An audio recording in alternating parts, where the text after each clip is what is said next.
We move on to the next verse, which is Matthew 20 and verse 17. మనము తర్వాత వచనాన్ని చూద్దాం. మత్తయి సువార్త 20వ అధ్యాయం 17వ వచనం. As Jesus was about to go up to Jerusalem, he took the 12 disciples aside by themselves, and on the way he said to them, Behold, we are going up to Jerusalem. The Son of Man will be delivered to the chief priests and scribes. యేసు యెరూషలేమునకు వెళ్ళనయ్యున్నప్పుడు ఆయన 12 మంది శిష్యులను ఏకాంతంగా తీసుకొని పోయి మార్గమందు వారితో ఇట్లా నేను ఇదిగో యెరూషలేమునకు వెళ్ళుచున్నాము, అక్కడ మనిషి కుమారుడు ప్రధాన యాజకులకును శాస్త్రులకును అప్పగింపబడును, వారు ఆయనకు మరణ శిక్ష విధించుదురు. Right from chapter 16 onwards, where he spoke about the church for the first time. మత్తయి సువార్త 16వ అధ్యాయం నుండి మనం చూసినట్లయితే ఆయన అక్కడ సంఘం గురించి మొట్టమొదటిగా మాట్లాడారు. Immediately he spoke about the cross for the first time. ఆ తర్వాత వెంటనే మొట్టమొదటిసారిగా సిలువ గురించి మాట్లాడారు. It's very significant that he spoke about the church and his going to the cross and disciples having to take up the cross for the first time. కాబట్టి ఆయన మొట్టమొదటిసారిగా సంఘం గురించి చెప్పినప్పుడు మొట్టమొదటిసారిగా సిలువ గురించి చెప్పారు. ఆ తర్వాత శిష్యులు కూడా సిలువను ఎత్తుకోవాలని మొట్టమొదటిసారిగా చెప్పారు. In connection with building the church. సంఘాన్ని కట్టే విషయంలో. And after that we find him repeatedly mentioning this, and again over here that the chief priests and scribes will condemn him to death, deliver him to the Gentiles to mock and scourge and crucify, and the third day he'll be raised up. ఆ తర్వాత ఆయన మరలా ఈ విషయాన్ని చెప్తూ వచ్చారు. అక్కడ మనిషి కుమారుడు ప్రధాన యాజకులకు శాస్త్రులకు అప్పగింపబడును, వారు ఆయనకు మరణశిక్షను విధిస్తారు, ఆయన్ను అపహసించుటకును కొరడాలతో కొట్టుటకును సిలువ వేయబట్టుకును అన్యజనులకు ఆయన అప్పగింతురు, మూడవ దినమున ఆయన మరలా లేచును. And imagine when hearing such a word about the suffering, the mocking, the scourging. ఇక్కడ చూడండి, శ్రమల గురించి ప్రభు మాట్లాడుతూ ఉన్నారు, కొరడాలతో కొట్టబట్టం గురించి చెప్తూ ఉన్నారు, అపహసించబట్టం గురించి చెప్తూ ఉన్నారు. The crucifixion of Jesus Christ. యేసుక్రీస్తు ప్రభువారు సిలువ వేయబట్టం గురించి చెప్తూ ఉన్నారు. One would expect that his disciples would be in such sorrow and grief. ఈ విధంగా విన్నప్పుడు అందరూ ఏమనుకుంటారంటే శిష్యులు ఎంతో దుఃఖపడుతూ ఉంటారేమో, ఎంతో బాధపడుతూ ఉంటారేమో అని అనుకుంటాం. But we see the mother of the sons of Zebedee, James and John, seeking her own and coming up and bowing down and talking nothing about the crucifixion, but saying, Can you please put my two sons, one on your right hand and one on your left, in the final day? ఇక్కడ మనం చూసినట్లయితే జెబెదయి కుమారుల తల్లి తన కుమారులతో ఆయన వద్దకు వచ్చి నమస్కారం చేసి ఏం చెప్తుందంటే, సిలువ గురించి మాట్లాడటం లేదు, కానీ నీ రాజ్యమందు ఈ నా ఇద్దరు కుమారుల్లో ఒకడు నీ కుడి వైపును ఒకడు నీ ఎడం వైపును కూర్చుండే సెలవిమ్మని ఆయనతో అనెను. It's a complete rejection and lack of understanding of what the parable which Jesus just spoke. ఇప్పుడే యేసుక్రీస్తు ప్రభువారు చెప్పిన ఉపమానాన్ని తిరస్కరించటము, దాన్ని సరిగా అర్థం చేసుకోపోవటమే ఇది. Jesus said you should not serve for reward. యేసు ప్రభు ఏం చెప్పారంటే, ప్రతిఫలాన్ని ఆశించి మీరు సేవించొద్దు. Not even in heaven, not even seeking for the reward of sitting on my right hand, on my left hand there. పరలోకంలో కూడా ప్రతిఫలాన్ని ఆశించకూడదు. నీ కుడి పక్కన ఒకరు ఉండాలి, ఎడం పక్కన ఒకరు ఉండాలని, దాని గురించి కూడా. But she just didn't understand it. Another gospel says that James and John went and asked Jesus for it. So it was not just the mother. The mother and James and John went to Christ and said, we want to sit on your right hand, left hand. ఆ తల్లికి అర్థం కాలేదు. కేవలం ఆ తల్లికి మాత్రమే కాదు, ఇంకొక సువార్తలో మనం చూసినట్లయితే యాకోబు యోహానులు అడిగినట్లుగా ఉంటుంది. కాబట్టి ఆ తల్లి ఒకటి మాత్రం అడగలేదు, కానీ వాళ్ళ ముగ్గురు కలిసి ఈ విధంగా అడిగారు, నీ కుడి పక్కన ఎడం పక్కన మేము కూర్చో ఉండబెట్టుకోమని. Had they understood what he just spoke about not serving for reward? No. ప్రతిఫలం గురించి, దాన్ని ఆశించి సేవించవద్దు అని ప్రభు చెప్పిన ఉపమానం వాళ్ళకి అర్థమైందా? వాళ్ళకి అర్థం కాలేదు. James and John were some of the finest of Jesus' disciples. They were part of the inner three with whom Jesus was constantly working and in fellowship with. యాకోబు యోహానులను మనం చూసినట్లయితే శిష్యుల్లో కల్లా వాళ్ళు శ్రేష్టమైన వాళ్ళు. యేసుక్రీస్తు ప్రభు దగ్గర ఉండే ముగ్గురు ఆంతరంగిక శిష్యుల్లో వీళ్ళు ఇద్దరు ఉన్నారు. యేసుక్రీస్తు ప్రభు వారు ఎప్పుడు కూడా ఈ ముగ్గురితో సహవాసం చేస్తుండేవాళ్ళు, పంచుకుంటూ ఉండేవాళ్ళు. And even they had this attitude. వాళ్ళు కూడా ఇదే వైఖరిని కలిగి ఉన్నారు. You know why? ఎందుకో తెలుసా? They had not yet been filled with the Holy Spirit. వారు ఇంకా పరిశుద్ధాత్మతో నింపబడలేదు కాబట్టి. They loved the Lord. They had given up their jobs to serve him. వాళ్ళు ప్రభువుని ప్రేమించారు, ప్రభువుని సేవించడానికి వాళ్ళ ఉద్యోగాలను విడిచిపెట్టారు. They were willing to trust him for their needs. వాళ్ళ అవసరాల నిమిత్తము ఆయన్ను విశ్వసిస్తూ ఉన్నారు. I'm sure they lived much more simply than when they were fishermen. వాళ్ళు జాలర్లుగా ఉన్నప్పటికంటే కూడా ఇప్పుడు ఎంతో సామాన్యంగా జీవిస్తూ ఉండుండొచ్చు. And they were willing to sacrifice all that, but yet there was this desire for honor.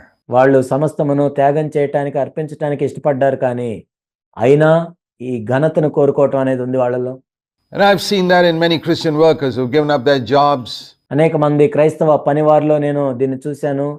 ఎవరైతే వాళ్ళ ఉద్యోగాలను కూడా విడిచిపెట్టి వచ్చారో And are willing to sacrifice so much for the Lord and ప్రభువు గురించి ఎంతైనా త్యాగం చేయటానికి సిద్ధపడిన వాళ్ళు, go through many hardships, but deep down is a desire for honor and position in Christendom. అనేక శ్రమల ద్వారా వెళ్ళిన వాళ్ళు కూడా వాళ్ళ హృదయాంతరంగాల్లో మనం చూసినట్లయితే క్రైస్తవత్వంలో వాళ్ళు ఘనతను కోరుకుంటారు, స్థానాన్ని కోరుకుంటారు. And there you can see that's what destroys them. అదే వాళ్ళని నాశనం చేసి పాడు చేస్తుంది. All these things are warnings for us. ఇవన్నీ కూడా మనకు హెచ్చరికలుగా ఉన్నాయి. Jesus is trying to teach us through example in scripture. Beware of this attitude of seeking a reward for your service. యేసుక్రీస్తు ప్రభువారు ఉదాహరణల ద్వారా, మాదిరి ద్వారా మనకు బోధిస్తూ ఉన్నారు. ఏంటంటే ప్రతిఫలాన్ని ఆశించి నన్ను సేవించే విషయంలో మీరు జాగ్రత్తగా ఉండండి. The reward could be honor on earth or in heaven, ఆ ప్రతిఫలం అనేది ఈ భూమి మీద ఘనత అయి ఉండొచ్చు, పరలోకంలో ఘనత అయినా అయి ఉండొచ్చు. or financial reward, or any type of reward for our service for Him. లేక ఆర్థిక సంబంధమైన ప్రతిఫలమైనా అయి ఉండొచ్చు, లేక ప్రభువుని మనం సేవిస్తున్నప్పుడు అది ఏ రకమైన ప్రతిఫలమైనా అయి ఉండొచ్చు. It should never be the motive for our service. మనము ప్రభువుని సేవించడానికి ఎప్పుడు ఇది కారణమై ఉండకూడదు. We must serve the Lord because we are grateful for all that He's done for us. ప్రభువుని మనం ఎందుకు సేవిస్తామంటే ఆయన మన జీవితంలో ఏదైతే చేశాడో దానికి కృతజ్ఞతాపూర్వకంగా మనం ప్రభువుని సేవించాలి. It's like if a man's given you billions of rupees, how would you, and he asks you to do a little service for him, would you ask him for payment? ఒక వ్యక్తి నీకు 100 కోట్లు ఇచ్చినట్లయితే, ఏదైనా తన కోసం నీకు పని చేయమని చెప్పినట్లయితే నువ్వు పనిచేసినందుకు డబ్బులు అడుగుతావా ఆయన్ని? Think of some man who was so generous that he cleared 1 billion rupees of your debt one day, and one day he asks you to do some small thing for him, and you go and ask him for payment. You'd be ashamed of doing that. ఎంతో కనికరం కలిగిన వ్యక్తి నీ 100 కోట్ల రూపాయలు అప్పు తీర్చాడు. అయితే తన కోసం ఒక చిన్న పని చేయమని ఒకసారి నీకు చెప్పాడు. నువ్వు చేసిన ఆ చిన్న పనికి ఆయన దగ్గరికి వెళ్ళి జీతం అడిగినట్లయితే అదెంతో అవమానకరం, సిగ్గుపడతాం దాని విషయంలో. He's already spent 1 billion rupees clearing your debt. ఇప్పటికే ఆయన 100 కోట్ల రూపాయలు నీ అప్పు తీర్చడానికి చెల్లించాడు. Why do you need payment for that small work that you did for him? మరి ఆయన కోసం నువ్వు చేసిన చిన్న పనికి నీకు జీతం ఎందుకు? And that is how we must look at our service for the Lord. He's cleared so much of our debt. ప్రభువుని మనం సేవించే విషయంలో కూడా అలానే చూడాలి. ఎందుకంటే ఎంతో 100 కోట్ల విలువైన ఆ అప్పుని ప్రభువు మన విషయంలో తీర్చాడు. Are you expecting a reward now? You want honor, you want position, you want to be an elder, you want to be a leader? అయితే ఇప్పుడు ప్రభువుని సేవించినందుకు నీవు ప్రతిఫలాన్ని ఆశిస్తున్నావా? నీకు ఘనత కావాలా? స్థానము, అధికారం కావాలా? నువ్వు ఒక సంఘ పెద్ద కావాలనుందా? లేకపోతే ఒక నాయకుడు అనిపించుకోవాలా? You want honor in the church here or in heaven? ఈ భూమి మీద సంఘంలో నీకు ఘనత కావాలా? లేక పరలోకంలో ఘనతను ఆశిస్తున్నావా? Shame on us, anyone who feels like that. ఆ విధంగా మనం ఆలోచిస్తున్నట్లయితే మనం సిగ్గుపడాలి. And Jesus said to this woman, you don't know what you're asking. అప్పుడు ప్రభు ఆమెతో ఏమన్నాడంటే, నీవేం అడుగుతున్నావో నీకు తెలియదు. I've just spoken to you about the suffering I'm going through, about the way of the cross. నేను ఎటువంటి శ్రమలు పొందబోతున్నానో ఇప్పుడే నేను అది మాట్లాడాను. సిలువ మార్గం గురించి వీళ్ళకి చెప్పాను. Are you able to drink the cup? He asked James and John now, because they were also involved in it. ఇప్పుడు యాకోబు, యోహానులను కూడా ఆయన అడుగుతున్నాడు, ఎందుకంటే వాళ్ళు కూడా ఉన్నారు కాబట్టి. నేను త్రాగబో గిన్నెలోనిది మీరు త్రాగగలరా? Are you able to drink the cup that I'm able to drink? నేను త్రాగబో గిన్నెలోనిది మీరు త్రాగగలరా? Are you willing to go through this way of the cross? And they boldly said, we are able. ఈ సిలువ మార్గంలో మీరు వెళ్ళగలరా అని అడిగినప్పుడు వాళ్ళు ఎంతో ధైర్యంగా మేము వెళ్ళగలమని చెప్పారు. And they were quite arrogant to say that. They didn't realize that without the power of the Holy Spirit it'd be impossible. వాళ్ళు ఎంత అహంకారంగా దీన్ని చెప్పారు. నిజానికి పరిశుద్ధాత్మతో నింపబడకుండా ఈ విధంగా చేయటం అసాధ్యం. But they said, yes, we are able, because they wanted those positions of honor. మేము దీన్ని త్రాగగలము, ఆ విధంగా వెళ్ళగలమని చెప్పారు. ఎందుకంటే వాళ్ళకి ఆ అధికారం కావాలి, స్థానం కావాలి. And then Jesus replied to them, look at his humility. ఇక్కడ యేసుక్రీస్తు ప్రభువారు ప్రత్యుత్తరం ఇచ్చారు. ఆయన యొక్క దీనత్వాన్ని చూడండి ఇక్కడ. Yeah, maybe you will drink my cup, but to sit on my right hand, on my left, is not mine to give. Oh, I'm amazed at the humility of Jesus. He says, I'm sorry, folks, I can't give it to you. I see the gentleness there. మీరు నా గిన్నెలోనిది త్రాగుదురు గాని నా కుడివైపును నా ఎడం వైపున ఆయన్ను కూర్చుండటంచుట నా వశము లేదు అని ప్రభు చెప్పారు. ఇక్కడ ప్రభు యొక్క దీనత్వం చూసినట్లయితే నేను ఎంతో ఆశ్చర్యపోతుంటాను. నేను మీకు ఆ స్థానాల్ని ఇవ్వలేను అని ప్రభు చెప్తున్నారు. చూడండి ఇక్కడ ప్రభు ఎంత సాత్వికుడిగా ఉన్నాడో. Of Jesus in not rebuking them, saying, hey, you fellas are so covetous, you are greedy, you want to push other people out and sit on those thrones.